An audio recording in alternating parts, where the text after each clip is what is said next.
তোমরা এলাহির ইবাদত করো। রব মানে প্রতিপালক, সারা জাহানের প্রতিপালক যিনি, তিনাকে রব বলা হয়েছে, মালিক তিনাকে বলা হয়েছে, যার অধীনে আমরা বসত করতেছি।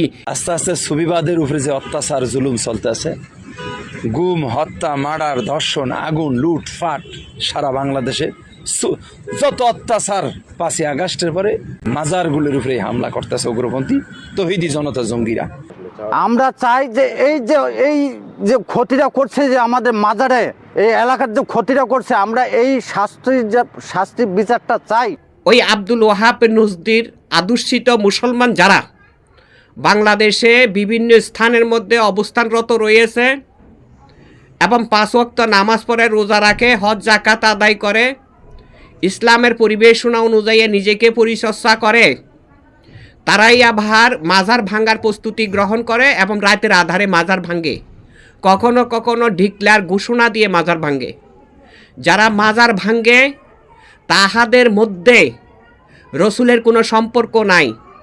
তাহাদের মধ্যে যদি রসুলের সম্পর্ক থাকতো অবশ্যই মাজারওয়ালা সম্পর্কে তারা বুঝতে পারত। মাজারওয়ালা মানিটা হচ্ছে রসুল সাল্লাল্লাহু আলাইহি ওয়াসাল্লামের শিল মোহর নির্দিষ্ট করা। রসুল সাল্লাল্লাহু আলাইহি ওয়াসাল্লামের শিল মোহর নির্দিষ্ট। কেমনভাবে শিল মোহর নির্দিষ্ট হলো?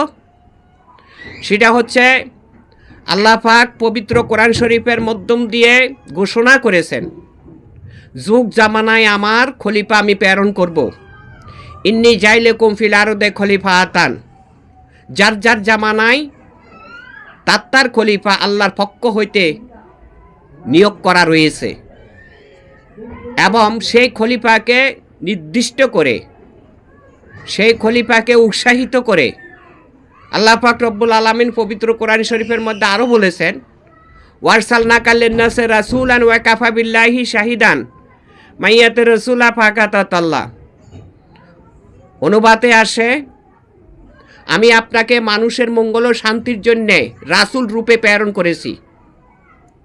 তাহলে এখানে বোঝা যাচ্ছে যিনাদেরকে খলিফা পদে নির্বাচিত করেছে বা প্রয়োগ করেছেন আল্লাহ পাক রব্বুল আলামিন, তিনারা যুগ জামানার মানুষ রূপে আল্লাহর খলিফা। ওই খলিফাকে উৎসাহিত করে এই আয়াতের মাধ্যমে বলেন, আপনি আপনার কাজ চালিয়ে যান, মানুষের শান্তি মঙ্গল কামনা করুন।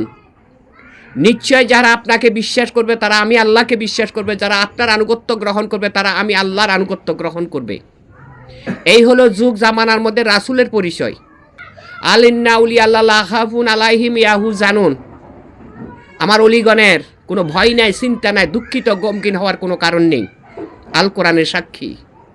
সেই অলিগণ অতীতে ছিল, বর্তমানে আছে, ভবিষ্যতে থাকবে।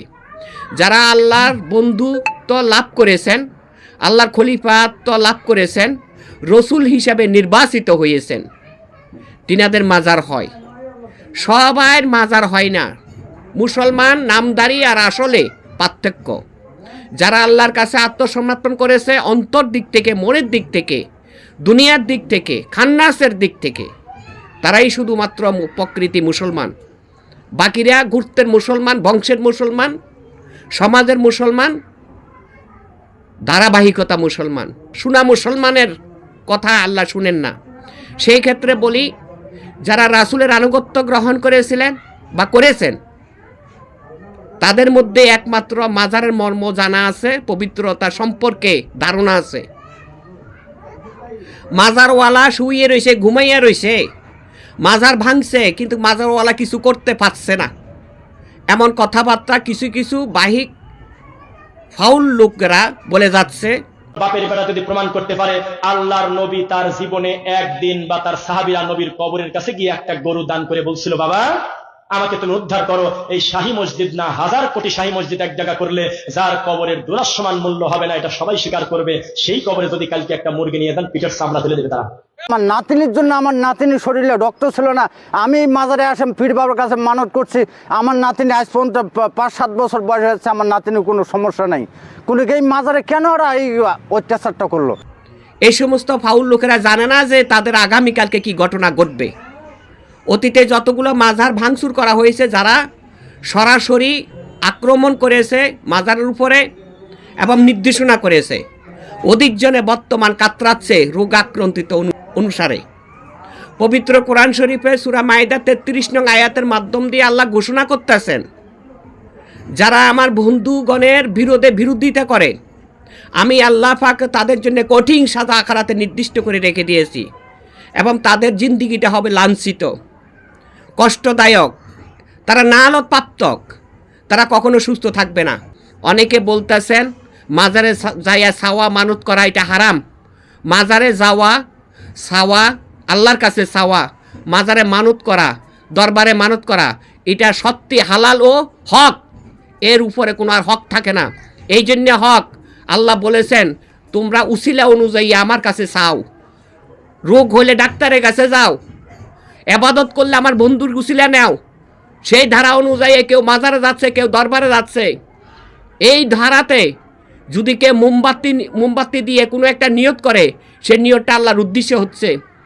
কোনো ব্যক্তি, কোনো এলাহি আল্লাহ নয়, অবশ্যই এলাহির মাধ্যম দিয়ে হলো আল্লাহর পরিচয়। এবং এবাদতের জন্যে নির্দিষ্ট করা হয়েছে এলাহিকে, তোমরা এলাহির এবাদত করো। রব মানে প্রতিপালক, সারা জাহানের প্রতিপালক যিনি, তিনাকে রব বলা হয়েছে, মালিক তিনাকে বলা হয়েছে, যার অধীনে আমরা বসত করতেছি। ইলাহি তিনাকে বলা হয়েছে, যার উপাসনা করতেছি। আমরা ধর্ম বুঝি না, ধর্ম অপব্যাখ্যা নিয়ে সমাজের মধ্যে বিভ্রান্ত ছড়াচ্ছি, যুবকের মধ্যে পানাপানি সৃষ্টি করতেছি, মাজারের উপর হাঙ্গামা সৃষ্টি করতেছি, আগুন দিতেছি, পোড়াতেছি, লুটপাট করতেছি। এটা কি ইসলাম বিরোধী কর্ম নয়? এই ইসলাম বিরোধী কর্মের জন্য অবশ্যই সাজা দুই রকমের রয়েছে, দুনিয়ার দিকেও সাজা আছে, আখিরাতের দিকেও সাজা আছে। এই সাজার থেকে সমস্ত যুব সমাজেরা আপনারা সাবধান হয়ে যান।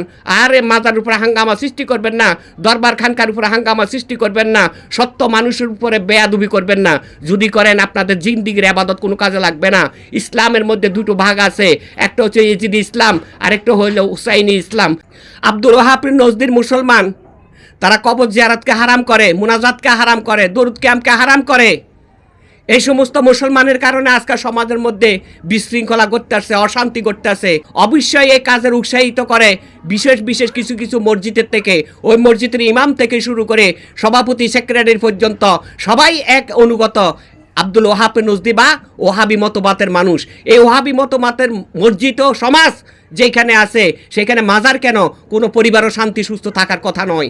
অবশ্যই শান্তি সুস্থের জন্যে রাসূলের আনুগত্যর দরকার, রাসূলের প্রেম ভালোবাসার দরকার, রাসূলের সম্পর্ক দরকার। যেমনইভাবে আল্লাহ পাক রব্বুল আলামিন ঘোষণা করেছেন আমার রাসূলের সাথে সম্পর্ক করলে আমি আল্লাহর সাথে সম্পর্ক হয়ে যাবে। সেই সম্পর্কবিহীন এবাদত আল্লাহর দরবারে কবুল হবে না। আল্লাহ সকলের মধ্যে শান্তি রহমত দান করুক। সকলের প্রতি সালাম, আসসালামু আলাইকুম।